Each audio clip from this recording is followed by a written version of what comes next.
a great pleasure and privilege for me to welcome all the distinguished speakers on behalf of Divya Himachal Media Group.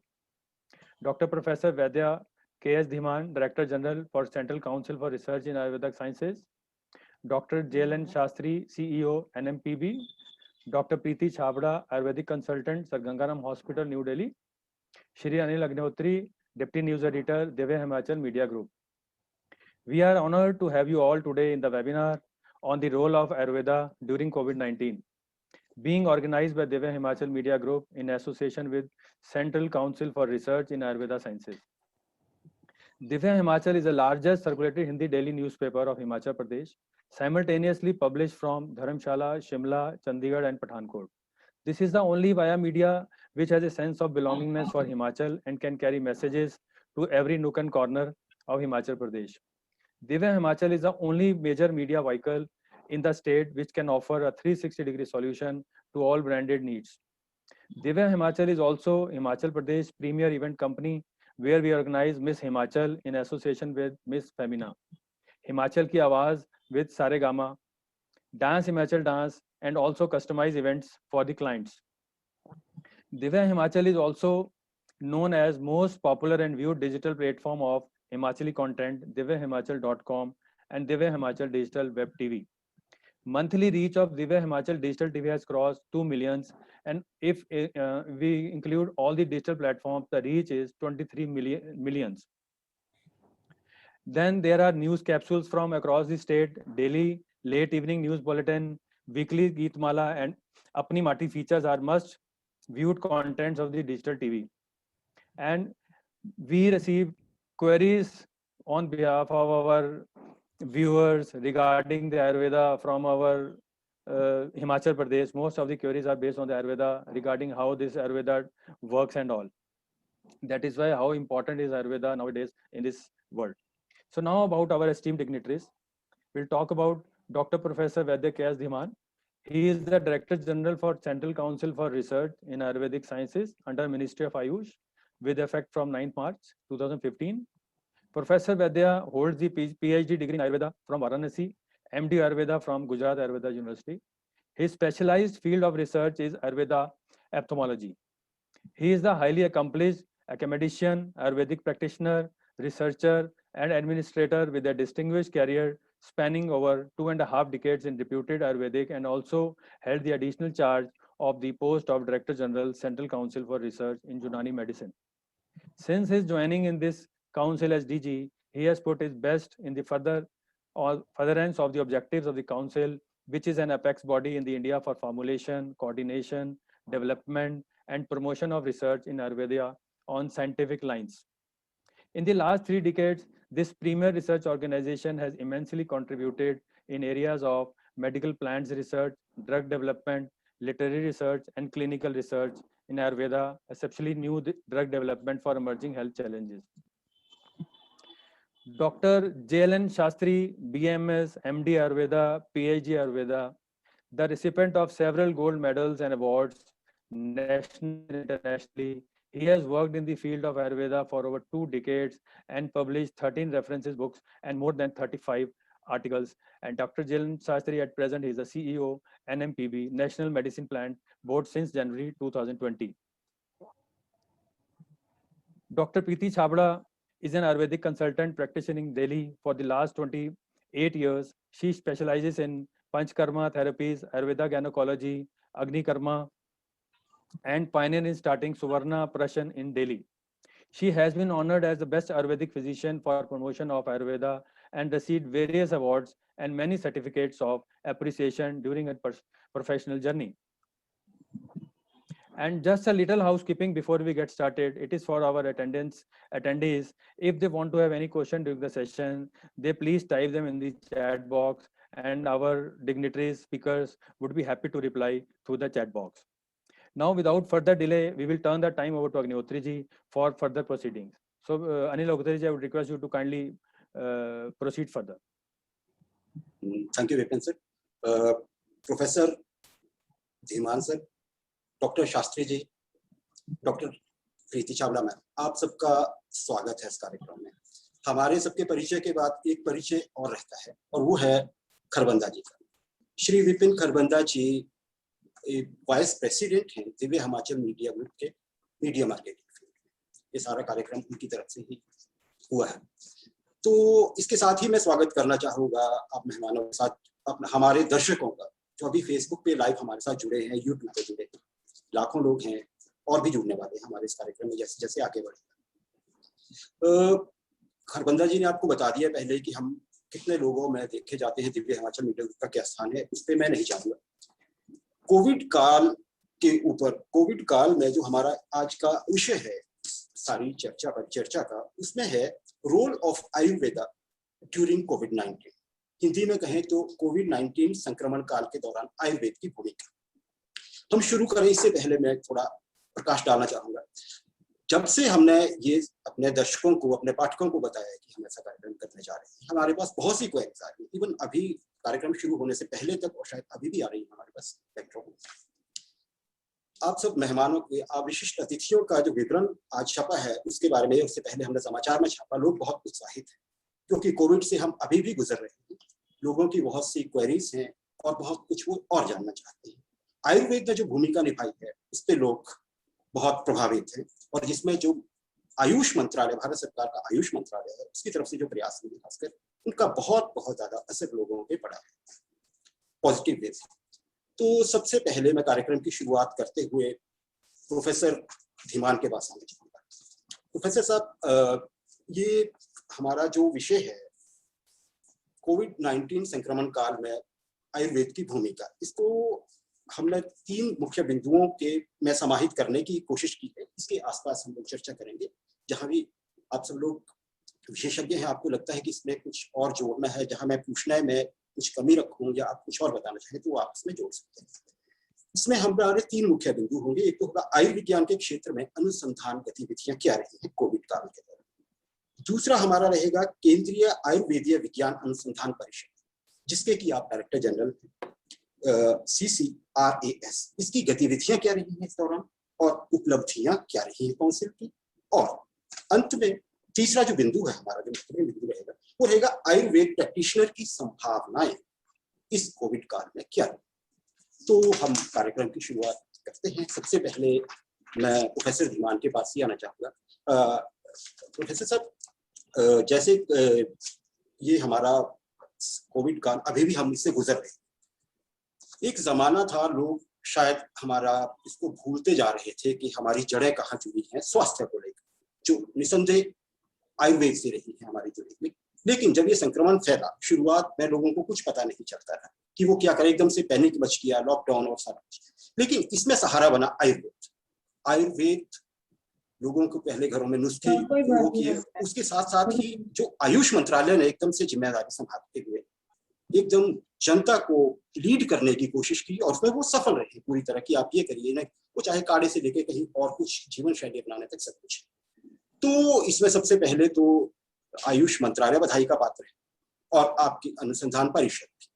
तो इसमें अगर मैं अपना प्रश्न शुरू करूं फॉर्मल, तो कोविड काल में जो भारत में हेल्थ सर्विसेज है, उसको चाहे वो किसी भी तरह की हेल्थ सर्विसेज है, उसको इम्प्रूव करने की दिशा में और आगे बढ़ा। पीपीई किट नहीं होती थी, हमारे पास वेंटिलेटर्स नहीं थे, कुछ भी नहीं था। एक तरह से अगर जनरल पर्सपेक्टिव में देखें तो इसमें सबसे बढ़कर जो हुआ है, तो आयुर्वेद एक बेंचमार्क के रूप में स्थापित हुआ। पहले भी था, लेकिन अब लोगों को इसकी अहमियत बहुत बहुत ज्यादा पता चली है।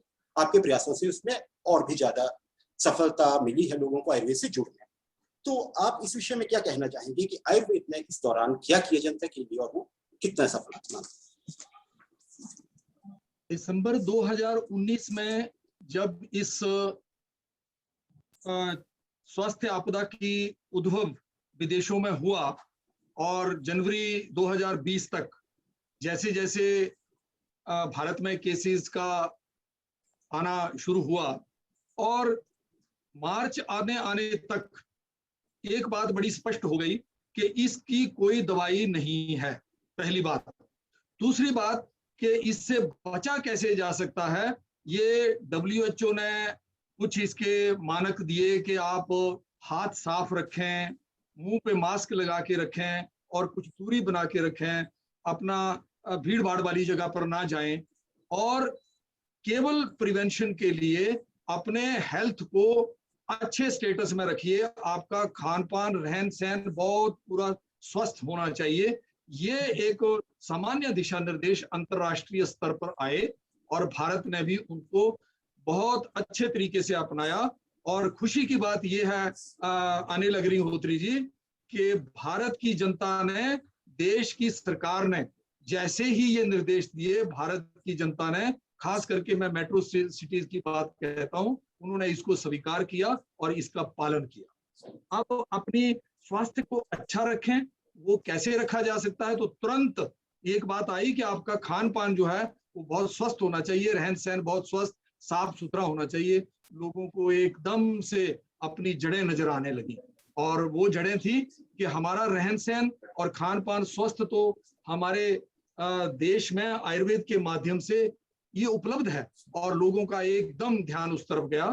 और भारत सरकार ने, माननीय प्रधानमंत्री जी की पहल कहूंगा मैं इसमें, और जो हमारे इस समय सचिव आयुर्वेद हैं और माननीय मंत्री जी, उन्होंने अपनी भूमिका को इतनी सटीकता से, इतनी शीघ्रता से आगे लाए और एक गाइडलाइन लोगों को दी, और स्वस्थ रहने के लिए आपको क्या करना है, इससे बचने के लिए क्या पीना है, ये एक दिशा निर्देश काढ़े के रूप में और रहन सहन के रूप में दिया। और जहां तक बात आई कि स्वस्थ आहार आपका रहना चाहिए, स्वस्थ जीवन शैली रहनी चाहिए, ये जिम्मेवारी आयुष मंत्रालय ने अपने सर पर ली, और इस जिम्मेवारी का निर्वहन करते हुए हर सरकार ने अपने स्तर पर आयुष के माध्यम से, यहाँ काढ़े की बात हो, स्वस्थ जीवन शैली और स्वस्थ आहार विहार का प्रचार लोगों तक किया जाए, तो ये सब लोगों ने पालन किया। और मैं समझता हूँ कि ये मूल बात जिसका पालन देश की जनता ने अपनी जड़ों को दोबारा से पहचानने की कोशिश करी, और इसी का परिणाम है कि हमारे प्रधानमंत्री जी ने भी अंतर्राष्ट्रीय प्लेटफॉर्म पर भी ये बात कही कि भारत में अगर हम इस कोविड के फैलने को अगर रोक पाए, बहुत कम संख्या रही रोगियों की, और ऐसे ही मरने वालों की भी संख्या अगर कम रही है, तो इसमें आयुष के योगदान को, आयुर्वेद के योगदान को नकारा नहीं जा सकता। ये हमारे माननीय प्रधानमंत्री जी ने और सारी दुनिया ने इसको माना। और मैं तो अपनी हर जगह पर ये कहता हूं, पोस्ट कोविड काल में अनिल अग्निहोत्री जी, पोस्ट कोविड काल में एक रिसर्च का विषय होगा कि भारत में इसका फैलाव और इसका प्रभाव क्यों कम रहा। ये एक रिसर्च का विषय आगे आने वाले समय में बनने वाला है, और ये जरूर बनेगा। और मैं समझता हूं कि दुनिया फिर से आयुर्वेद के प्रति अपना जो उनका झुकाव तो है, परंतु उन्होंने जो, आप समझ लीजिए कि प्रतिबंधक मानक इस समय हमारे ऊपर जो लगे हुए हैं, वो जरूर हटेंगे और लोग इसको एज सच स्वीकार करने के लिए आगे आएंगे। निसंदेह प्रोफेसर धीमान, आप बिल्कुल सही। मैं अग्निहोत्री जी ये कहूंगा कि मंत्रालय की जो गतिविधियां थी, डॉक्टर शास्त्री जी इस समय मंत्रालय में एक आयुर्वेद सलाहकार की भूमिका भी एडिशनल निभा रहे हैं। डॉक्टर शास्त्री जी अपने मंत्रालय की जो गतिविधियां हैं उनको हाईलाइट करें तो ज्यादा उपयुक्त हो। जी जी जी, बिल्कुल सही। Doctor Shastri please. हाँ जी, बहुत धन्यवाद। ये कोविड 19 जो है, मैं कहना चाहता हूँ कि ये तबाह तो मचाया बहुत सारी जगह, लेकिन भारत में और पूरे विश्व में नेचर के ऊपर लोगों की श्रद्धा दोबारा जगाया। तो अब आज की डेट में जो देख रहे हैं, मैं यकीन से कह सकता हूँ कि नेचर को इज्जत देना कितनी आवश्यक है, ये लोग दोबारा इसके बारे में बहुत श्रद्धा दे रहे हैं। ये तो मानने वाली बात है। ये इसलिए मान रहे हैं कि इसकी मान्यता सामने आया। अभी तक विश्व ये कहता था कि भारत में ये नहीं है, वो नहीं है। हाँ, हमारे WHO की रैंकिंग की बात होता था, पूर्ण रैंकिंग की बात होता था। अब कोविड की रैंकिंग में विश्व में नंबर 1 आएंगे हम। ठीक है जी। ये मैं देख रहा हूँ कि आयुर्वेद से हुआ है, सब मिलके हमारे स्वास्थ्य मंत्रालय पूरा एक बन के, स्वास्थ्य मंत्रालय, आयुष मंत्रालय एक बन के जो कार्यक्रम किए हैं, उससे आज की डेट में पूरे विश्व में सबसे कम, या इंसिडेंट रेट बोलेंगे या फैटालिटी रेट बोलेंगे, दोनों में मौत जो हुआ वो सबसे कम परसेंटेज हुआ, जिन व्यक्तियों की इन्फेक्शन हुआ वो भी सबसे कम हुआ, और कई एक आधा जगह नहीं हुआ तो वो भी 1-2-3 में ही है, वो भी बहुत बड़ी बात है और उसके अलग चर्चा करेंगे। मैं क्या कहना चाहता था, ये एक ऐसे मुसीबत आया था कि पहले हम भी सोचे थे कि क्या करेगी, ऐसे तो बहुत सारे देखे, धीरे धीरे समझने की कोशिश की। और सबसे खास बात क्या है कि हमारे देश की जो लीडरशिप तो थे, उन्होंने हमको बचाया। पहले ये हमको यकीन करना है दिल पे हाथ रख के, क्योंकि आपको पहले फोरकास्ट किया गया, आने वाली तबाही क्या है कि फोरकास्ट किया गया। उस टाइम पे कुछ लोग हंसी में तालियां क्या बजा रहे हैं, घंटियां क्या बजा रहे हैं, लेकिन ये क्या था कि एक मोटिवेशन था, बच्चों को भी हम ऐसे अट्रैक्ट करते थे ना। ऐसे करके आपके देश की लीडरशिप ने पहले क्या किया था कि लोगों के अंदर एक जागरूकता, और सबसे पहले जनवरी महीने में 2020 में एक एडवाइजरी रिलीज किया था, जिसमें बताया गया कि अरे पहले आप आयुष की काढ़ा और च्यवनप्राश ले लो, ठीक है जी। तो ये बहुत लो हैंगिंग फ्रूट्स थे उस टाइम पे। ना मॉडर्न मेडिसिन में विश्व में कुछ इसके लिए कोई सोल्यूशन था, ना कहीं और। तब क्या है कि आपके नेचर याद आया हमको पहले, क्योंकि नेचर मदर है। क्योंकि आयुर्वेद ये मानता था कि आहार संभव वस्तु रोगाश्च आहार संभवाः।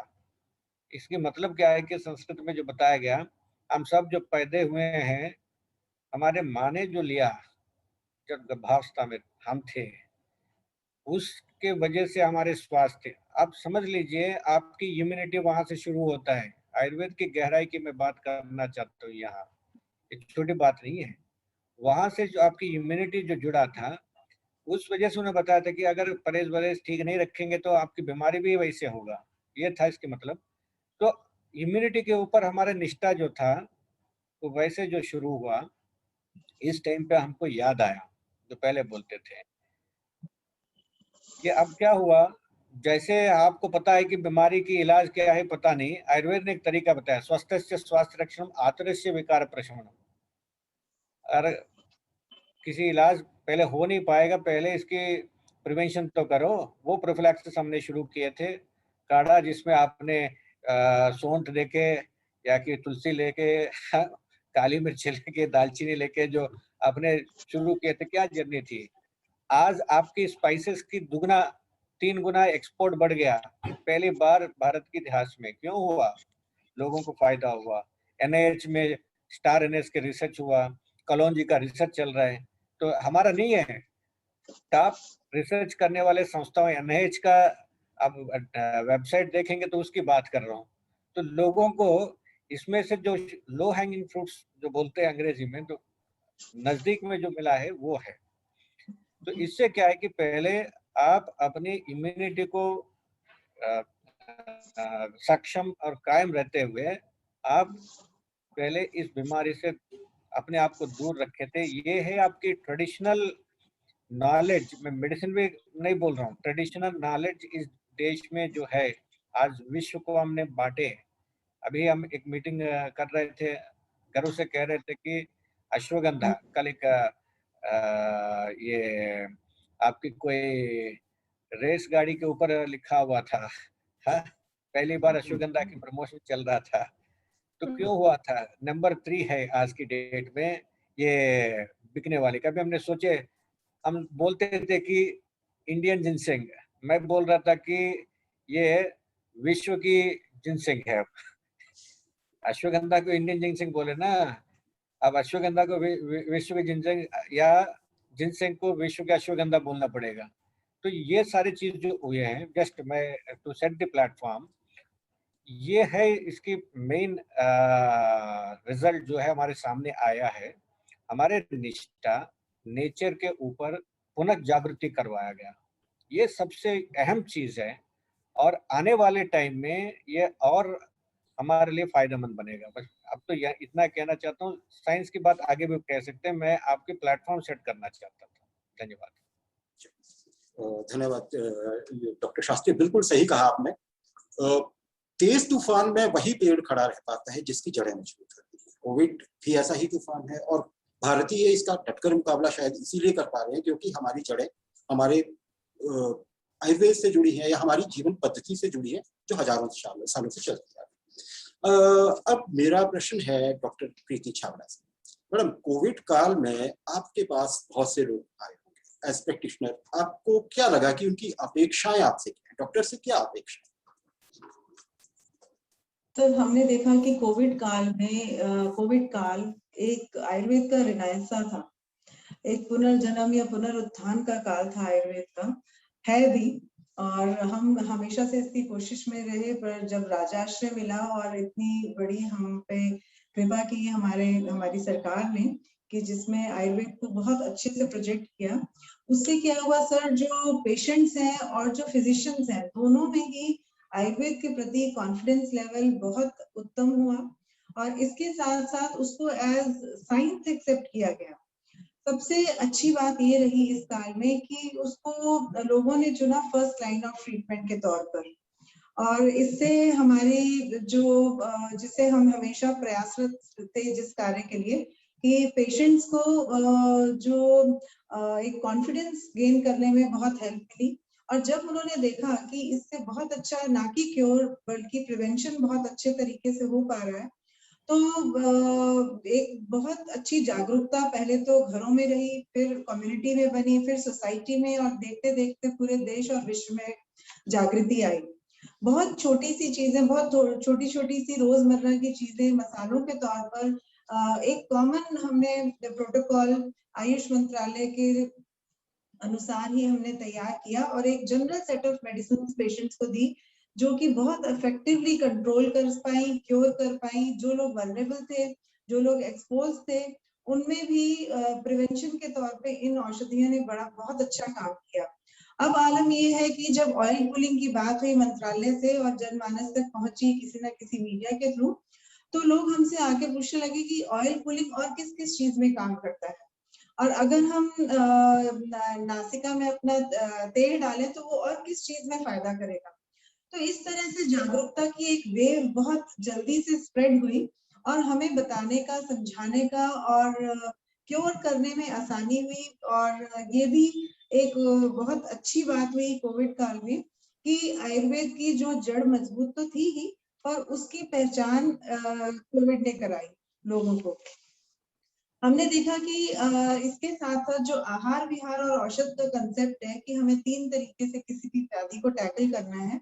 आहार बहुत रिस्ट्रिक्ट हो गया, सब जंक फूड बिल्कुल ब्लॉक हो गया।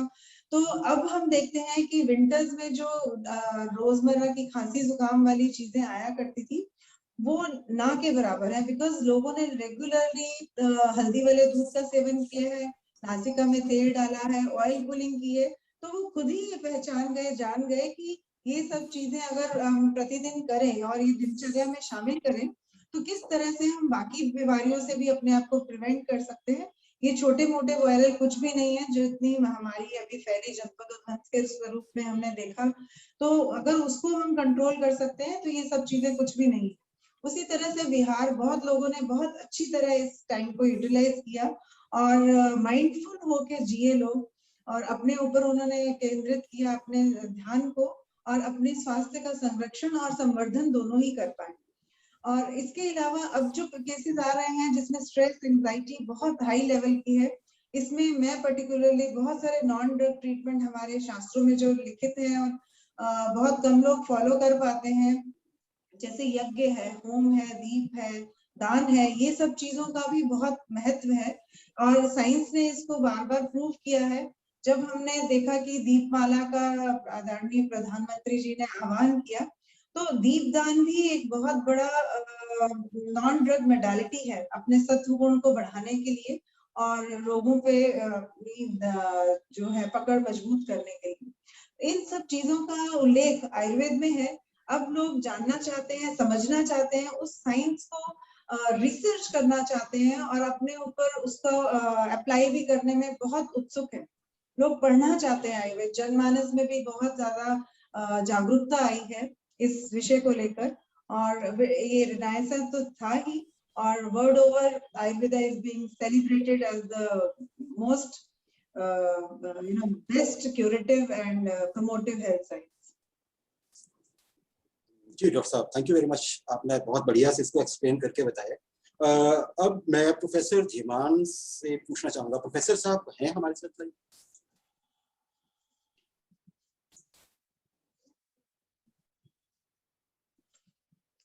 अभी शायद संपर्क टूटा हुआ है। डॉक्टर शास्त्री, मैं अगर आपसे जानना चाहता हूँ कि ये जैसे संक्रमण काल है, आपने बताया, डॉक्टर साहब ने भी बताया कि इसमें दादी नानी के नुस्खे काम आए जो आयुर्वेद पर आधारित है। जाहिर है आयुर्वेद का क्या महत्व हमारे जीवन में है वो आम जनता को समझ आ गया, सिर्फ भारत में नहीं, भारत से बाहर भी, क्योंकि आज इंटरनेट का जमाना है, सबको पता चलता है, तो वो आ गया है। ऐसी स्थिति में क्या आपको लगता है कि भारत को अपनी हर्बल पॉलिसी और मजबूत करनी चाहिए? क्या हम ऐसा, जैसे चाइना है हमारा साथ में पड़ोसी है, उसकी हर्बल पॉलिसी के बारे में कहा जाता है कि बहुत उत्तम है, इस तरह से हमारा आयुर्वेद भी यकीनन से मतलब कमतर नहीं है, हमें ऐसा लगता है। लेकिन क्या हमें हर्बल पॉलिसी अपनी और मजबूत करनी होगी ताकि अगर ऐसी कोई एक तुलना है तो उससे हम आगे निकल जाए? देखिए जी, पिछले 5 साल 6 साल से जो देख रहे थे, एक आयुष मंत्रालय की जो उद्घाटन हो चुका है। अब हमारे सेक्रेटरी साहब भी जो टेक्निकल आदमी है, ये पूरा बदल गया। पहले के ज़माने अब भूल जाइए, क्योंकि अब ये 3-4 साल में जो हुआ, खास ये 1.5 साल अभी पिछले गुजरा हुआ 1.5 साल में जो हुआ, इतने सारे हो चुके हैं। थैंक्स टू कोविड, हम इसको शुक्रिया अदा भी करना चाहते हैं, क्योंकि आयुष वाले सबको कहना पड़ेगा, क्योंकि योग से लेके होम्योपैथी तक सब हर एक चीज में लोग जुड़े हुए हैं, क्योंकि इससे जितने फायदा मिल सकता है उतने फायदे लेने के लिए। ठीक है जी। अब क्या है कि चाइना वाले क्यों आगे बढ़ गए, इसके थोड़ा हमको जानकारी जरूर लेना पड़ेगा। चाइना वालों को सार्स वार्स ज्यादा हुआ था, उस टाइम हमको कुछ नहीं हुआ था। ठीक है जी। लेकिन क्या है कि चाइना जो है 2005 में वो WHO ने जब अपनी स्टेटस रिपोर्ट दिया था ट्रेडिशनल मेडिसिन के ऊपर, उन्होंने स्टेटस रिपोर्ट में लिखा है कि 2 सिस्टम है पूरे दुनिया में, आयुर्वेदा और ट्रेडिशनल चाइनीज मेडिसिन, ये 2 ही है उनकी डेफिनेशन ऑफ ट्रेडिशनल मेडिसिन में आएंगे, बाकी कॉम्प्लीमेंट्री अल्टरनेटिव मेडिसिन। मतलब डिफरेंस क्या है, दोनों के भेद क्या है? कुछ नहीं, इसके पीछे फिलॉसफी होगा। ऐसे कोई जड़ी बूटी देना ट्रेडिशनल मेडिसिन नहीं माना जाएगा WHO के मुताबिक। तो इसलिए हमारी यूनिक स्टेटस है दोनों सिस्टम्स का। उन्होंने क्या है कि अपने ISO नंबर बनाया, उसके अंदर बहुत सारे डॉक्यूमेंट्स चाहिए, वो सब किए थे। हाँ, हम थोड़ा उस टाइम पे थोड़ा ढीले थे, हमने वो नहीं किए थे। हम क्या सोच रहे थे कि ठीक है, हम भारत में चल रहे हैं। एक और चीज़ है, हमारा भारत में आबादी है वो इस्तेमाल कर रहा था, वो बिजनेस भी चल रहा था और ट्रीटमेंट भी चल रहा था। जितना चाइना में भी नहीं चलता है उतना हमारा चलता है, अगर वास्तव में देखेंगे तो। इस वजह से हम थोड़ा आउट ऑफ फोकस रहे थे, हम इग्नोर नहीं किए थे, आउट ऑफ फोकस रहे थे। अब पिछले 6 साल में सरकार ने ऐसे निर्णय लिया था कि जब हमारे पास इतनी क्षमता है, उसको फुल स्ट्रेंथ पे इस्तेमाल करनी है। अब उसके लिए मंत्रालय बनाया गया, एक टेक्निकल सेक्रेटरी को लाया गया। अब आप देख रहे हैं, अभी फिलहाल ISO के लिए तैयारी हो रहा है, BIS के साथ जुड़ के स्टैंडर्ड्स बन रहे हैं। और ये अभी हमारा मेडिसिन प्लांट बॉडी देख लीजिए, हम right from seed to shelf बोल के, तो आप जर्मप्लाज्म से लेके आप दवा जो प्रोड्यूस हो रहा है, इसके बीच की जो जर्नी है, जड़ी बूटियों के उगाना, ऑर्गेनिकल जो ये सब एक तरीके से। दूसरी, सर्विस सेक्टर को आगे लेके जाने के लिए, मतलब पैरेलली सब हो रहा है। और इंश्योरेंस सिस्टम लाना, आपकी वेलनेस सेंटर सब के 12,500 आयुष के वेलनेस सेंटर बनने वाले हैं आने वाले टाइम में, अभी शुरू हो गया। तो ये सारे लेट तो हुआ, लेकिन बेहतर अब हो रहा है। इसलिए क्यों देखनी है, जो हुआ हुआ है, अब जो हो रहा है अच्छा हो रहा है, लेट अस एंजॉय इट। मैं तो यही बोलता हूँ, यही फिलॉसफी अपनी होनी है। और क्योंकि हमने गलतियों से बहुत सीख ली है, उसके बारे में अभी दोहराना जरूरत नहीं है। मैं बोलता हूँ कि बहुत काम पड़ा हुआ है आगे, और बहुत काम कर रहे हैं सब लोग मिलकर। खास हमारे सेक्रेटरी साहब अब देखेंगे तो हर दिन एक नया योजना लेके आ रहे हैं, नए ढंग से आगे बढ़ा रहे हैं। हॉस्पिटल्स बन रहे हैं, नेशनल इंस्टीट्यूट्स बन गए, इंस्टीट्यूट ऑफ नेशनल इंपॉर्टेंस बन गए। और अब खास देखिए ये WHO का global centre for traditional medicine अगले साल आपके देश में आने वाले, इससे बड़ा चीज क्या चाहिए आपको? सबूत क्या चाहिए? आज जो आप जो पूछ रहे तो वो तो हो गया बोल रहा हूँ मैं। आप क्या देखते हैं कि वॉल्यूम ऑफ बिजनेस देखते हैं रुपयों में गिन के, अगर वो नहीं देखेंगे तो मैं कहता हूँ कि हम बराबर की स्थिति में आ गए हैं।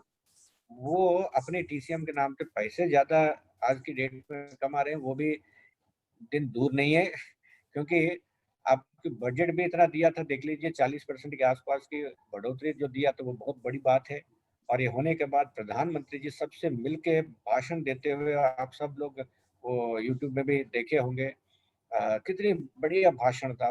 भाषण के लिए नहीं, उनकी विजन दिखने में आता है। वो क्या कह रहे थे, ये अप्रैल 1 तारीख से आप शुरू करो अगले साल की, ये नहीं है कि पूरे साल आपके सामने पड़ा हुआ, बल्कि हेल्थ के बारे में, वेलनेस के बारे में और योगा से लेके सब सिस्टम्स को। तो मैं कह रहा हूँ कि ये वो टाइम हो चुका है TCM की, अब आयुष की टाइम आ गया, अब चिंता मत कीजिए। निशंक जी बहुत अच्छी बढ़िया बात बताई डॉक्टर शास्त्री आपने। लोग भी यही उम्मीद कर रहे हैं क्योंकि लोगों को महत्व आयुर्वेद का समझ आ रहा है। प्रोफेसर धीमान, मैं अगला प्रश्न आपसे पूछना चाहूंगा। देखिए कोविड से हम एक तरह से धीरे धीरे लग रहा है कि शायद बाहर निकल आए। इसके लिए सरकार की ओर से वैक्सीनेशन प्रोग्राम चलाया जा रहा है, जोर शोर से चला हुआ है। फिलहाल मार्केट में 2 वैक्सीन, कुछ और भी आने वाले हैं, मार्केट प्लेयर और है, एक और आपको सारे लोगों के नॉलेज में है। ऐसी स्थिति में लोगों में भ्रम पैदा हो रहा है, कुछ लोगों में भ्रम पैदा हो रहा है किसी भी वजह से, जैसे कोई सोशल मीडिया का जमाना है या कुछ बाहर से भी ऐसी चीजें आ जाती हैं कुछ प्लेटफॉर्म्स के चलते कि ये सेफ है या नहीं है। चलिए ये अलग एक दूसरा पहलू है, लेकिन ऐसे में जो लोग इस समय वैक्सीन लगवाने जा रहे हैं या जो लगा चुके हैं, उनको आयुर्वेद कैसे सपोर्ट कर सकता है? जिन्होंने वैक्सीन लगानी है या लगा चुके हैं, उनको क्या सावधानियां आयुर्वेद के नजरिए से बरतनी चाहिए और जिससे उनको और फायदा?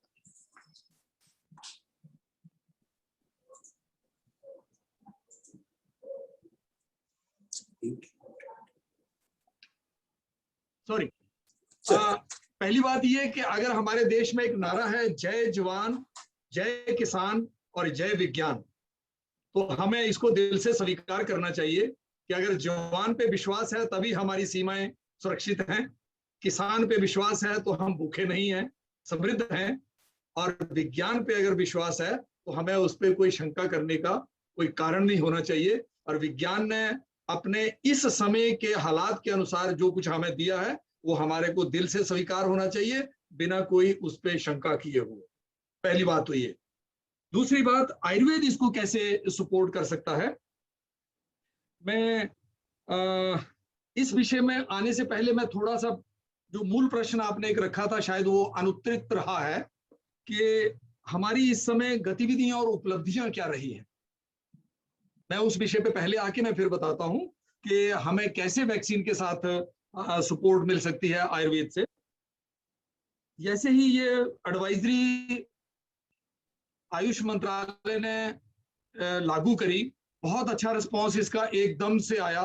डॉक्टर शास्त्री ने आपको पूरा स्टैटिस्टिक्स बताया कि कैसे देश से अश्वगंधा और मसालों का व्यापार जो था वो कितना हो गया और मार्केट में चीजें शॉर्ट पड़ रही हैं। तो नीति आयोग के दिशा निर्देश में भारत सरकार ने एक टास्क फोर्स बनाई और उस टास्क फोर्स में बहुत बड़े बड़े वैज्ञानिकों को रखा और हमें कैसे आगे बढ़ना है। तो 2 विषय आए कि सर्विस सेक्टर में तो हमें काम करना है, परंतु हमें इस समय इस अपॉर्चुनिटी को, इस आपदा को अपॉर्चुनिटी में बदलने के लिए हमें कुछ रिसर्च एक्टिविटी चालू करनी चाहिए। और उसके दिशा निर्देश में 4-5 ऐसी चीजें आई जिनको रसायन भी है और जिनसे इम्यूनिटी बढ़ती है, केवल इम्यूनिटी नहीं, शरीर की बल की भी वृद्धि होती है और हमारी रोग क्षमता भी बढ़ती है, जिसको हम मॉडर्न साइंस में इम्यूनिटी बोलते हैं। ऐसी जो चीजें देखी गई उनमें हमारी ये गिलोय है, बड़ी कॉमन चीज है, हमारे सारे उत्तर भारत में, पूरे भारत में ये होती है।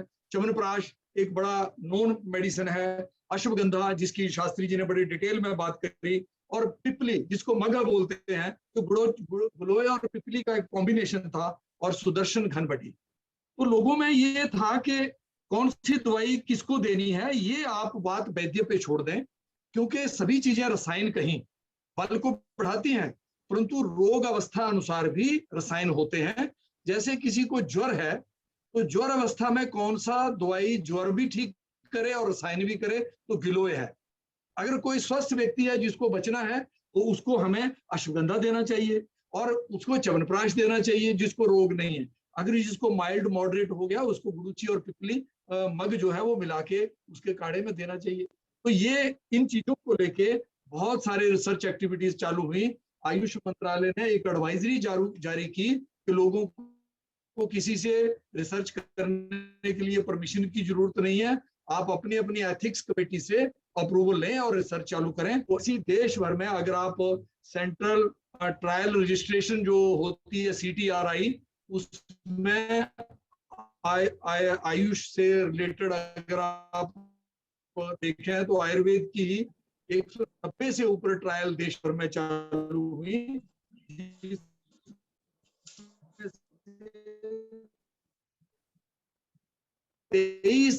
24 क्लिनिकल ट्रायल तो हमारा ट्रायल पब्लिकेशन के लिए आगे गई हुई है। जो ट्रायल में जो आउटकम आया, दूसरे ट्रीटमेंट की अपेक्षा थोड़ा अर्ली हो गया, number 1। Number 2, quality of life सभी पेशेंट्स की बहुत अच्छी रही। तीसरी बात यह आई कि किसी भी रोगी को इस रिसर्च, इस गतिविधि में कोई भी एडवर्स इफेक्ट इस ट्रीटमेंट का नहीं आया। और जिन ट्रायल्स को हमने HCQ हाइड्रोक्सी क्लोरोक्विन के साथ भी दिया, वहां भी कोई ड्रग इंटरेक्शन नहीं हुआ, पूरी तरह से सेफ। ये एक एक्टिविटी रिसर्च की बड़ी हुई, जिन्होंने हमारे इस नॉलेज बेस को दोबारा से ऑथेंटिकेट किया कि ये आज भी उतनी ही कारगर हैं। दूसरी उपलब्धियों में, जब तक ये ट्रायल चालू नहीं हुए थे, उस समय तक दिल्ली में जब बहुत फैला, तो ऐसी कॉलोनियों जिनको रिस्ट्रिक्टेड एरिया बना रखा था, वहां पर आयुष मंत्रालय के अधीन सभी काउंसिल और मेरी काउंसिल भी एक एरिया सबको दिया गया, और हमने सारी हेल्दी जनता को ये प्रोफाइलेक्टिक मेडिसिन, गिलोय की गोली और सुदर्शन घनबटी ये सब दी। और ये पाया गया कि जिन एरियाज में ये नहीं दी गई थी, वहां पर लोगों का जो पॉजिटिविटी रेट था उन कॉलोनीज में वो क्वाइट लो रहा। इस प्रकार की उपलब्धियां।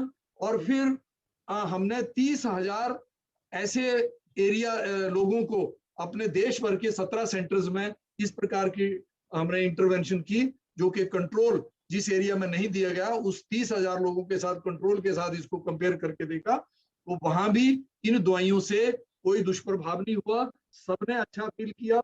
और rate of positivity in that area was comparatively less than other areas. तो ये एक जो उपलब्धि है, ये आयुष की इस समय रही है। कैसे वैक्सीन के साथ, देखिए वैक्सीन तो हमें एक डोज लगेगी, 28 दिन के बाद दूसरी डोज लेनी है, फिर इसमें अपनी इम्यून सेल्स का बनना शुरू होगा। परंतु ये हमारा पहला इस प्रकार का ट्रायल है। अभी लॉन्ग रन में फेज 4 में हमें ये पता लगेगा, साल 6 महीने में जाके पता लगेगा कि हमारी ये इम्यून सेल जो बने थे 2 डोजेज लेने के बाद, वो कितने समय तक हमारे शरीर में सस्टेन करें। ये जब तक पता ना लगे, मैं ये कहूंगा कि अपने शारीरिक बल को बनाए रखने के लिए, जिसमें शारीर बल भी आ जाता है और व्याधि क्षमता का बल जो है वो भी आ जाता है, रोग से लड़ने की क्षमता उत्पन्न हो जाती है, इसको बनाए रखने के लिए आप अपने स्वास्थ्य के जिम्मेवार खुद बने। आप एक बड़ा संतुलित आहार लें। आहार के विषय में मैं, शायद आप मुझे दोबारा मौका न दें तो मैं एक बात यहाँ इंगित करना जरूर चाहूंगा खरबंदा जी, कि देखिए आज हमारे पास रिसोर्सेज बड़े हैं, तो हमने उन रिसोर्सेज का जो दुरुपयोग कर रहे हैं ना, अब जब देखिए एक ऐसी प्रक्रिया बन गई है, किसी भी व्यक्ति को वो जब देखो तब भी, जब भी कुछ आगे रख दे तो खाने के लिए तैयार हो जाता है, खाना शुरू कर देता है। ये प्रवृत्ति पशुवत प्रवृत्ति है, जानवरवत प्रवृत्ति है। आप आयुर्वेद की इस बात को अगर गांठ बांध लें कि आप अध्यशन ना करें, अध्यशन की बात करिए कि खाना खा लिया, वो पचा नहीं और आपने दूसरा खाना खा लिया, अगर ये आपके पहले के बने हुए बल को भी खत्म करेगा और आगे से बल तो नहीं बनेगा और उस आहार का पाचन ठीक से नहीं होगा। बहुत सारे कुछ मेटाबोलाइट्स, गलत एंड प्रोडक्ट्स जो है वो आपके शरीर में जमा होंगे, जिसको हम आयुर्वेद की भाषा में आम बोलते हैं, और सभी बीमारियों का कारण बनता है। और आयुर्वेद तो कहता है कि एक्सेप्ट ट्रॉमा, अभिघात के अलावा सर्वे रोगा भवन्तु मंदाग्नौ, सभी रोगों की जड़ आपकी अगर पाचन शक्ति कम है उसके कारण है, आपकी मेटाबॉलिज्म अगर लो है तो उसके कारण होंगे। तो इस बात को अगर गांठ बांध लें और आप खाने में नियमित हो जाएं। और देखिए दूसरी बात, आप कैसे सहायता हो सकती है, आप वैक्सीन भी लगवाएं और आहार को भी संयमित करें, नियमित रूप से खाएं और सब काम छोड़ के आहार काल में आहार करें। और आपको सोने का समय निश्चित होना चाहिए। आपको हर दिन अपनी स्किन पे अभ्यंग करना चाहिए। आप डॉक्टर प्रीति बात कर रही थी पुलिंग, शायद बहुत सारे लोग ना इसको समझ पाए, मैं और एक्सप्लेन कर देता हूँ कि भाई हम दातुन करके मुंह साफ हो गया, इतनी बात आयुर्वेद नहीं कहता। आयुर्वेद कहता है कि 1 चम्मच तेल का मुंह में रखिए, और कोई मेडिकेटेड ऑयल नहीं खरीदने की जरूरत है आपको, तिल के तेल का 1 चम्मच मुंह में रखिए, गले तक उसको ले जाइए और तब तक मुंह में रखिए जब तक आपका मुंह थूक से भर ना जाए और आप थक ना जाए। आप उसको स्पिट कर दीजिए। इससे आपके दांत, आपकी जीवा, आपका गला पूरी तरह से सुरक्षित, आपकी जो आवाज है वो बहुत मधुर रहेगी। अगर नाक में नहाने के बाद तैयार होते समय अगर 2-2 बूंद उंगली के साथ खींच के और आंख में ले लेते हैं तो आपके दांत, आपकी आंखें और आपके कान कभी खराब नहीं होंगे। दांत, बाल आपके हमेशा काले रहेंगे। मैं 60 वर्ष की आयु में भी आज तक कोई मेहंदी नहीं लगाता, क्योंकि मैं पिछले 30 वर्षों से प्रतिदिन नाक में तेल लगाता हूँ। इसको प्रतिमर्शनस्य, ये हमने एडवाइजरी में हमने दिया कि प्रतिदिन आप अणु तेल का प्रतिमर्शनस्य करें। और शास्त्री जी शायद आपको आगे बताएंगे, डीबीटी के साथ जो हमारी एक ट्रायल हुई है जिसमें जानवरों में, चूहों में जो नाक में तेल लगाया गया और उनको इन्फेक्शन करवाई गई कोविड से, तो वहां पर जो वायरल लोड था वो बहुत कम मिला है। तो ये जो हमारा ज्ञान भंडार यहाँ पड़ा हुआ है, इसको विश्वास के साथ अगर हम ये चाहें कि हर चीज को एविडेंस बेस हम रखना चाहें, तो इस विज्ञान को मैं एविडेंस क्रिएट करने के लिए भारत सरकार का पूरा फंड लग जाए तब भी ये पूरा नहीं हो पाएगा। इसलिए प्रत्येक व्यक्ति आयुर्वेद की शरण में, जैसे अभी महत्व को समझा है, जाए और मेरा स्वास्थ्य मेरी जिम्मेवारी है, मेरी जिम्मेदारी है, ये सरकार की जिम्मेदारी या दूसरे की जिम्मेदारी नहीं है। ये भाव से अगर चले तो मैं समझता हूँ कि हम एक स्वस्थ और विकसित भारत का अभ्युदय कर सकते हैं।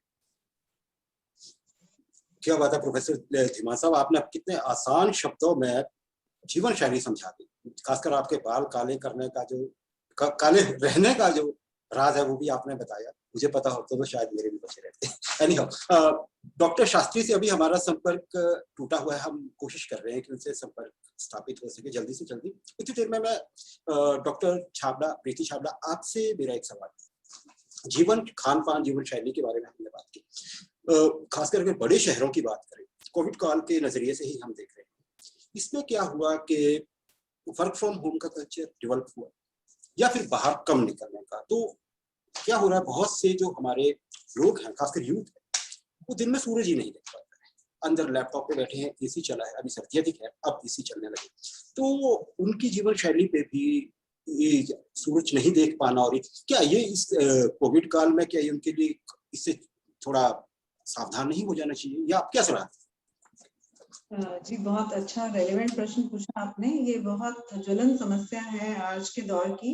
यहाँ पे स्कूल कॉलेजेस बंद हैं, ऑफिसेज भी अपने अपने घरों के एक ही कमरे में सीमित हैं।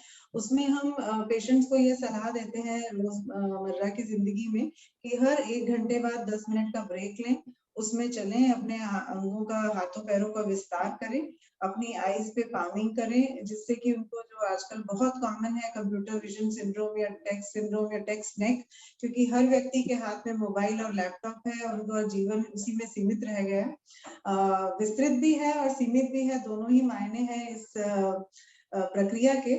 बट इसके कारण बहुत सी बीमारियां भी हमने देखने को मिली हैं।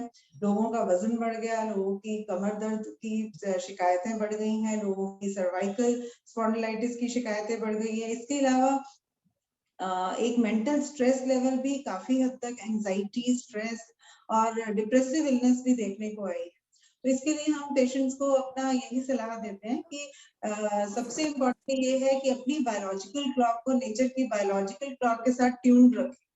जो निद्रा विपर्य है, रात को जागना और दिन में सोना, आयुर्वेद में तो कहा गया है कि जो ब्रह्म मुहूर्त में उठना है वही आरोग्य का सबसे पहला स्टेप है आरोग्य की तरफ। तो सुबह सवेरे उठना, और पार्क अब खुल गए हैं, पार्क्स में सैर करना, योग प्राणायाम का नित्य प्रति पालन करना वो बहुत जरूरी है। इसके अतिरिक्त आचार रसायन, जिसको हम राइटियस वे ऑफ लिविंग, जिसमें कि सत्य भाषण है, यम नियम का पालन है, इन सब चीजों का अपने जीवन में इन सब चीजों को आत्मसात करना बहुत महत्व रखता है। और थोड़ी थोड़ी फिजिकल एक्टिविटी डेली करते रहे। अगर आपको एक साथ आधा घंटा या 40 मिनट का समय नहीं मिल पा रहा है तो बाय वॉच आप हर 1 घंटे बाद अपने आप को 5 से 10 मिनट का रेस्ट दें, थोड़ी स्ट्रेचिंग एक्सरसाइजेस करें, चेयर योगा है, आजकल ऑनलाइन बहुत सारी चीजें अवेलेबल हैं। तो इन सब चीजों का यदि पालन करें तो अपने शरीर को, मन को और स्वास्थ्य का पूरी तरीके से हम अपने हाथ में ही उसको अंकुश रख सकते हैं। डॉक्टर साहब, प्रोफेसर धीमान, मैं फिर एक बार आपकी तरफ आना चाहूंगा। अभी हम कोविड पीरियड से शायद निकल जाएं, आप लोग बहुत मेहनत कर रहे हैं, भारत सरकार बहुत मेहनत कर रही है, आयुष मंत्रालय बहुत मेहनत कर रहा है, लेकिन कोविड बहुत जल्दी हम शायद कोविड पोस्ट कोविड पीरियड में पहुंचने वाले हैं। ऐसी स्थिति जब हम कोविड से एकदम बाहर आ जाएंगे, उस परिस्थिति में आप आयुर्वेदिक शिक्षा और आयुर्वेद इन दोनों की उपयोगिता के क्या नए आयाम? जी, एक बात तो मैं आपके प्रश्न से पहले ऐड करना चाहूंगा कि भारत सरकार ने बहुत सारे कदम उठाए हैं और शिक्षण और सर्विस के क्षेत्र में, सेवा के क्षेत्र में भी गुणवत्ता आए, उसके लिए भारत सरकार ने एक राष्ट्रीय आयोग, भारतीय चिकित्सा पद्धति पर एक राष्ट्रीय आयोग का पार्लियामेंट से स्वीकृति ले ली है और उस आयोग का गठन होने जा रहा है। और अत्यधिक शक्तियों के साथ ये आयोग आयुर्वेद की शिक्षा, उसके मूल्यांकन और उसकी सर्विस क्षेत्र में जाने वाले लोगों में गुणवत्ता, इस सारी बातों को देखने के लिए इस आयोग का गठन हुआ है। और मैं समझता हूं कि जो जिम्मेवारी आयुष मंत्रालय ने ये उठाई है पोस्ट कोविड इरा में, अब मैं समझता हूं कि जो आयुर्वेद के 2 उद्देश्य, जिसको डॉक्टर शास्त्री जी ने भी अपने शब्दों में स्वास्थ्य स्वास्थ्य रक्षणम आतुरस्य विकार प्रशमनम, के हेल्दी इंडिविजुअल के हेल्थ को डिजीज से प्रिवेंट करना और उसको प्रमोट करना, और रोग हो जाए तो उसका प्रशमन करना। तो पहला उद्देश्य रोग नहीं था, पहला उद्देश्य हेल्थ था। जो मेडिकल कंडीशन थी वो उद्देश्य दूसरा था। अब इस शिक्षण और गुणवत्ता उस शिक्षण में लाना, और इस बारे में, क्योंकि ये जो प्रिवेंटिव हेल्थ वाला जो एस्पेक्ट है ना, इसमें बहुत ज्यादा खर्चा नहीं है, केवल आपको अपनी आदतें बदलनी है और बिना खर्चे के ये आदतें बदल लेने से भारत सरकार का कितना एक्सचेकर खत्म होगा। अब जो 12,500 वेलनेस सेंटर की बात जो आयुष्मान भारत के तहत आयुष मंत्रालय को मिली है, वो तो एक एक्सपेरिमेंट है। वहां पर जिन एरियाज में ये वेलनेस सेंटर बनेंगे, उन एरियाज के लोगों में इतने सालों में, 5 सालों में, क्या डिजीज प्रेवलेंस को क्या हम कम कर पाए। तो ये एक रोल मॉडल और ये सब बातें जो है वो रेप्लिकेट होंगी आगे हमारी शिक्षा में और सर्विस क्षेत्र की गुणवत्ता को बढ़ाने के लिए। अभी मैं गुणवत्ता में, देखिए, एक जो जीवन शैली जन्य रोग हैं, हाइपरटेंशन है, डायबिटीज है, कोलेस्ट्रॉल वाली प्रॉब्लम है, कैंसर है, एक स्वास्थ्य मंत्रालय के साथ मिलके आयुष मंत्रालय ने काउंसिल्स के माध्यम से एक प्रोग्राम किया, जिसमें 3 डिस्ट्रिक्ट में काम मेरी काउंसिल के माध्यम से हुआ। हमने डायबिटीज पर केवल 1 दवाई दी, हाइपरटेंशन के लिए केवल 1 दवाई दी और कोलेस्ट्रॉल के लिए 1 दवाई दी। योग को साथ में मिलाया और जो हमारे डॉक्टर वहां पर लगे थे उनको ये ट्रेन किया कि हर आदमी के पास ये उनको रहन सहन और खान पान पर आपको पूरा स्ट्रेस देना है। जो रिजल्ट आए हैं वो बहुत जल्दी कुछ पब्लिश भी हो चुके हैं और दुनिया के सामने आने वाले हैं। हमने इस धारणा को नकार दिया कि एक धारणा थी कि जिसको हाइपरटेंशन की बीमारी एक बार लग गई उसको जीवन भर दवाई खानी पड़ेगी। नहीं, अगर आप लाइफस्टाइल, डाइट और योग का पालन करते हैं आप उस बीमारी से छुटकारा पा सकते हैं। कोई दवाई लगातार लेने की जरूरत नहीं है। और इसकी वो डिमांड है कि हमने उसको प्रोजेक्ट रूप में चालू किया था, अब सरकार की ये इच्छा है कि इसको एज ए प्रोग्राम के रूप में आगे चलाना है। ये मैं एक इशारा किया है। वैसे इशारे खरबंदा जी और अग्निहोत्री जी बहुत हुए पहले, चिकनगुनिया के रूप में, बर्ड फ्लू के रूप में बहुत इशारे हुए, डेंगू के रूप में इशारे तो प्रकृति हमें बहुत दे रही है, नहीं सब तो ये बड़ा इशारा था। मैं ऐसा हूं कि हमारे इसको एक सबक के रूप में लेके और आयुर्वेद फर्टर्निटी जो है, जो व्यवसायी हैं आयुर्वेद के, उनको ये बहुत बड़ी जिम्मेवारी उनके ऊपर आने वाली है कि पोस्ट कोविड में भी आप अपने शारीरिक बल और व्याधिक तत्व बढ़ाने के लिए, इम्यूनिटी बढ़ाने के लिए सतत प्रयासरत रहें। और मैं तो एक बात फिर से पते की आपको बताता हूँ, ब्रह्म मुहूर्त के समय से उठने से लेकर रात को दीप विसर्जन तक का जो हमारी भारतीयों की जीवनचर्या है उसका एक ही है, वो एक ही बिंदु धुरी के अंदर इर्द गिर्द घूमता है कि हम कैसे स्वस्थ हैं। और इस मन को अगर लोग अपनी जिम्मेवारी, तो ये जो चमगादड़ के मांस खाने से जो अफवाह फैली या सच्चाई हमें नहीं पता, हम भी नहीं इसको थे, तो ये ऐसे प्राणियों के मांस को खाने का निषेध है। तो अगर हम इन निषेध को, इस ज्ञान को अगर हम उपयोग नहीं करेंगे अपनी जीवनचर्या में, तो हम ऐसी समस्याओं में आज भी पड़े हैं और कल भी पड़ेंगे। तो हमें इस ज्ञान का पूरा सहारा लेके सारी दुनिया को स्वास्थ्य के लिए मार्गदर्शन दे सकते हैं और फिर से हम विश्व गुरु बन सकते हैं, मुझे कोई शंका नहीं है। क्या बात है प्रोफेसर साहब, बिल्कुल सही कहा आपने।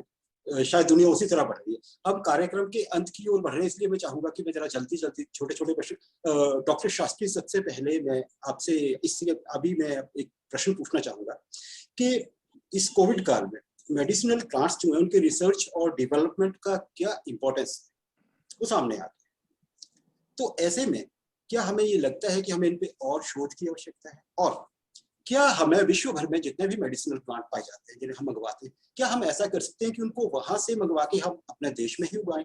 और इसके साथ जुड़ा हुआ एक और मैं साथ ही जोड़ देता हूँ वक्त की कमी को देखते हुए कि क्या हमें अपनी फॉरेस्ट पॉलिसी को बदलने की जरूरत है भारत को, क्योंकि बहुत इलाके जैसे हिमाचल की बात करें तो लाहौल स्पीति के नॉर्थ जहाँ बर्फ रहती है जिसे कोल्ड डेजर्ट कहा जाता है, दूसरी तरफ हमारे यहाँ पाइन के जंगल, चीड़ के जंगल हैं जिनसे हमें कोई ऐसा ज्यादा फायदा नहीं होता है, पता नहीं क्या किस सोच के साथ वो उगे हुए। तो क्या हम उन जगहों पे मेडिसिनल प्लांट्स बना के वैसे मेडिसिनल फॉरेस्ट पैदा कर सकते हैं? क्या कुछ ऐसा सरकार से? अग्निहोत्री जी देखिए, अभी तो ये देखने की भी जरूरत नहीं है फॉरेस्ट एक्ट के क्या करना है और दूसरे के क्या करना है, वो तो चल रहे हैं। भारत सरकार के इसकी एक योजना चल रहे हैं, DPIIT के माध्यम से हर एक कानून के ऊपर काम चल रहा है। मैं सिंपली ये कहता हूँ कि आज की डेट में भारत सरकार की अपनी तरफ से जो कॉन्फिडेंस जड़ी बूटी के ऊपर जो है, आपको पता होगा 15 मई को वित्त मंत्री जी ने 4000 crore national medicinal plant board ministry of Ayush को दिए कि मेडिसिनल प्लांट कल्टीवेशन के लिए। ये बहुत अहम चीज है, ये तो पहचान चुके हैं, इसके लिए कार्यक्रम जो है करते हैं। इसमें हमने क्या कर दिया है, 12 हिमालय जो इलाके हैं उसका भी देखभाल कर रहे हैं, गुजरात राजस्थान जैसे एरिड जोन का भी देख रहे हैं, सेंट्रल इंडिया का भी देख रहे हैं, एक्सट्रीम नॉर्थ ईस्ट का भी देख रहे हैं, साउथ में जो हो सकते हैं। ये तो कार्यक्रम आगे बढ़ चुके हैं। और खास ये आप नोटिस किए होंगे, कोविड के काल में एग्रीकल्चर एक फील्ड था जिसको पहले दिन से रिलीफ मिला था। आपकी इमरजेंसी सिचुएशन से। इस वजह से बहुत सारे लोग जिसका रोज की रोटी बंद हो रहा था वो सब गांव चले गए और खेती बाड़ी में जुड़े हुए हैं। आपके पास रिसेंटली मीडिया में भी बहुत सारे स्टोरी आ चुके हैं। Even engineers are now joining the natural cultivation and organic cultivation. तो ये ऑलरेडी शुरू हो चुका है, इतना मैं कहना चाहता हूँ, और आगे और बढ़ेगा। इसमें 3 गुना 4 गुना वृद्धि हुआ, ये तो मैं जरूर कहना चाहता हूँ। एक्सपोर्ट्स बढ़ गए, अश्वगंधा, तुलसी, कालमेघ, मुलेठी, गिलोय, इनका बढ़ गया। और आप एक देखे होंगे अमृता फॉर लाइफ बोल के हमारे एक चल रहा था कैंपेन, इसके माध्यम से गिलोय इतनी मात्रा में क्यों मिल रहा आपको? ये 2 साल से अमृता के अभियान हमारा जो चल रहा था, उस वजह से गिलोय का कोई कमी नहीं पड़ा। तो आगे भी इसका ख्याल रखेंगे और नए जड़ी बूटी भी उगाएंगे। ठीक, थैंक यू डॉक्टर शास्त्री। वक्त हम कार्यक्रम के अंत की ओर बढ़ रहे हैं, तो प्रोफेसर धीमान, मैं आपसे एक चीज जानना चाहूंगा। ये देखिए, कोविड काल में जनता का रुझान तो आयुर्वेद की तरफ बढ़ा, यकीनन इसमें कोई शक नहीं, लेकिन क्या सवाल उठ रहा है इसके साथ ही कि क्या हमारी फैसिलिटीज इतनी है कि हम जनता की डिमांड को, उनकी अपेक्षाओं को पूरा कर पाए? क्या ये समय ऐसा नहीं है कि हमें डिस्पेंसरीज, जो ग्रामीण स्तर पे हमारी डिस्पेंसरीज हैं, उनका भी हम कायाकल्प करें और संख्या बढ़ाएं, वहां से लेके मेडिकल कॉलेज और जो हमारे एकदम टॉप क्लास के जो इंस्टीट्यूशंस है आयुर्वेदिक स्टडीज में, उनको और उन्नत करें? क्या ये सही समय है? आपको क्या लगता है? बिल्कुल, आपने जो इससे पूरी तरह से ये जुड़ा हुआ प्रश्न आपने किया है, इसकी बहुत आवश्यकता है। और देखिए अग्निहोत्री जी, जब किसी चीज की आवश्यकता महसूस हो जाती है और अपनी कोई आवश्यकता महसूस करवा दिया जाता है तो सुविधाएं मिलती हैं। और 12,000 वेलनेस सेंटर का बनना, ये उसी में एडिशन है। वहां पर ऑलरेडी चल रही डिस्पेंसरीज को अपग्रेड करने की बात है। और दूसरे, नैम में नेशनल आयुष मिशन, जो हेल्थ मिनिस्ट्री और आयुष मिनिस्ट्री के साथ मिलके जो चल रहा है, ये एक प्रोग्राम है जिसके तहत सभी डिस्पेंसरीज को अपग्रेड करने का भी प्रोविजन है, वहां पर दवाई पहुंचाने का प्रोविजन है। तो ये तो प्रदेश सरकारें जिस प्रकार से उस प्रोजेक्ट का फायदा जितनी जल्दी उठा पाएंगे, पहले की यूटिलाइजेशन उपलब्ध करवा देंगी कि हमने ये पैसा यूटिलाइज कर लिया, अगला पैसा उनको मिल सकता है। हर डिस्ट्रिक्ट लेवल पे एक 50 बेड के इंडोर आयुर्वेद हॉस्पिटल की योजना उस नैम में है, वो कमी कोई नहीं है। और मैं समझता हूं कि प्रदेश सरकारें भी इसकी आवश्यकता को देखते हुए वो अपनी भी इनपुट देंगी। परंतु आयुष मंत्रालय की तरफ से इस बार देखिए, हमारा बजट भी पार्लियामेंट से अधिक रूप से, जो पहले 2% तक होता था हेल्थ मिनिस्ट्री के कंपैरिजन में, इस बार 4% से अधिक वो बजट हमें मिला है। और धीरे धीरे ये बढ़ेगा। हम इसको जितने अच्छे से यूटिलाइज कर पाएंगे और उतनी जल्दी स्पीड से ये भी आगे बढ़ेगा। इसकी बहुत आवश्यकता है। आप इंफ्रास्ट्रक्चर को इम्प्रूव करें, दवाइयों की अवेलेबिलिटी, जो मैन पावर वहां लगी है उसकी कैपेसिटी बिल्डिंग करें। ये सारे कार्यक्रम जो जब हम करेंगे, तभी हम जनता को अपडेटेड जानकारी और अपडेटेड जो बिल्कुल समसामयिक जो सुविधाएं हैं वो उपलब्ध करा पाएंगे। बहुत धन्यवाद प्रोफेसर साहब। अच्छा, कार्यक्रम के अंत में एक सवाल, क्योंकि हिमाचल से हम जुड़े हुए हैं, हिमाचल में green tea, Kangra T famous है। एक सवाल उठ रहा है जो बहुत पूछा जा रहा है आजकल, शायद आप तक भी पहुंचे हो। ये सवाल है ग्रीन टी और हर्बल टी का। क्या ग्रीन टी ही हर्बल टी है, या हर्बल टी के नाम पे बिकने वाली टी ही हर्बल? क्या देखिए, टी हर्बल है पहले, ठीक है जी। पहले सबको एक कहना चाहता हूँ, टी का मतलब हर्बल है। ये आम जनता की भाषा में जो चलने थे, ये जो भी है वहाँ भी उनके अपने अपने गुण है। और इसके साथ जैसे आइसिंग ऑन द केक बोलते हैं ना, इसके साथ अब जड़ी बूटी डाल रहे हैं और उसकी क्षमता बढ़ जाएगा। तो इसकी कमी नहीं, इसमें भी एंटीऑक्सीडेंट्स हैं, हमको पता है। आपको एक चीज जानना चाहिए कि थियोफिलिन एक्चुअली जो सांस की बीमारी में इस्तेमाल होता है, वो चाय के पत्ते से निकलता है। इसलिए चाय इसने फेमस हुआ और पहाड़ी इलाकों में, ठीक है जी। ये नेचर से बहुत सारे दवाई बने हैं और स्वास्थ्य के बहुत सारे गुण मिला है। तो इसलिए नेचर के साथ जो भी जुड़ा हुआ है हमारे साथ लेके चले। इसके अंदर कोई भेदभाव होने की जरूरत नहीं है। आम जनता सोचता है, सोचने की कोई बात नहीं। उनको मैं कहना चाहता हूँ कि वो भी हर्बल है, ये भी हर्बल है। इसके अंदर आप फोर्टिफिकेशन कर रहे हैं जड़ी बूटी डाल के, बस इतनी समझ लीजिए। क्या बात है, thank you very much doctor साहब। तो देखिए बहुत बढ़िया चर्चा हमारी हुई। दिल तो ये कर रहा है कि इसको हम और करते ही रहें, बहुत सारी बातें, क्योंकि आप विशेषज्ञ लोग हैं और हमें भी, हमारे लाखों दर्शकों को जो हमारे साथ जुड़े हुए हैं उनको भी बहुत मजा आ रहा है, लेकिन समय की कमी, क्योंकि आप लोगों के पास भी बहुत कम है, समय कम है आप लोगों के पास। तो प्रोफेसर वैद्य के.एस. धीमान जी, doctor जयलन Shastri ji, madam doctor Preeti Chhabra जी, खरबंदा जी, आप सब हमारे साथ जुड़े, इसके लिए मैं दिव्य हिमाचल मीडिया ग्रुप की तरफ से आपका बहुत आभारी हूँ। उम्मीद है फिर ऐसा अवसर आएगा और हम फिर कभी एक साथ होंगे और हमारे दर्शकों को और भी बहुत सी उपयोगी जानकारी आयुर्वेद पर या और रिलेटेड चीजों पे मिलेगी। आप कार्यक्रम में शामिल हैं सर। जी, एक मिनट मैं इंटरप्ट कर रहा हूँ जी, बीच जी, में। डॉक्टर वैद्य जी से एक क्वेश्चन आया है हमारे एक जी, जी, श्रोता जी, का। जी, वो लिखते हैं कि हाउ मेनी आयुर्वेदा हॉस्पिटल्स और clinics are there in Delhi और इन इंडिया? Professor sir. इस समय स्टैटिस्टिक्स में मैं आपको बता सकता हूं कि ये संख्या दिल्ली में लगभग 300 से 400 आयुर्वेदिक डिस्पेंसरीज दिल्ली में डिफरेंट ऑर्गेनाइजेशन के द्वारा, सरकारी ऑर्गेनाइजेशन के द्वारा चालू हैं। और देश भर में वो इस समय आयुर्वेद के 5 लाख से ज्यादा प्रैक्टिशनर आयुर्वेद के उपलब्ध है। और सारे आयुष सिस्टम्स को लेके अगर आप चलें तो 7 लाख से अधिक इनकी संख्या है। और हॉस्पिटल्स की मेरे ख्याल में जो इंडोर हॉस्पिटल फैसिलिटी जो देश भर में 3000 से अधिक इनकी संख्या देश भर में है। और डिस्पेंसरीज तो मैं कह सकता हूं कि it will be more than 50,000। It is a very big number and Ayurveda जी। is doing definitely a very good role.